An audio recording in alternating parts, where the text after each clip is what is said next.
আজ থেকে প্রায় 15-16 বছর আগে আমাদের সরস্বতী পুজোটা একটু অন্যরকম ছিল। পুজোর আগে কুল খেয়ে ফেললে পরীক্ষায় ফেল করতে হবে, তার একটা ভয় ছিল। কুয়াশা ভরা শীতের সকালে ঠান্ডায় কাঁপতে কাঁপতে ঘুম থেকে উঠে গায়ে হলুদ মেখে স্নান করে অঞ্জলি দিতে যাওয়াটা ছিল সবচেয়ে কঠিন যে বিষয়। সেই বইটা ঠাকুরের পায়ে রাখা ছিল। অঞ্জলি দেওয়ার পরে বাড়িতে এসে শাড়ি পরে বান্ধবীদের সাথে ঘুরতে যাওয়া ছিল, স্কুলে গিয়ে পুজোর ভোগ খাওয়া ছিল, পলাশ ছিল, বসন্ত ছিল, কত আনন্দ ছিল। আজও সেই পুজো আছে, সেই পলাশ আছে, বসন্ত আছে, সবই আছে।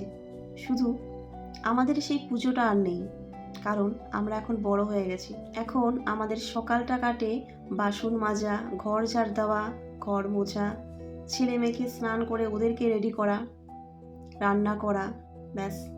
এই হচ্ছে আমাদের এখনকার সরস্বতী পুজো। কত ভালো ছিল তাই না? যখন ছোট ছিলাম কত আনন্দ ছিল। আর আজ বড় হয়ে গেছি, সন্তানের মা হয়ে গেছি, আর আজকে সেই পুজোর আনন্দটা আর নেই।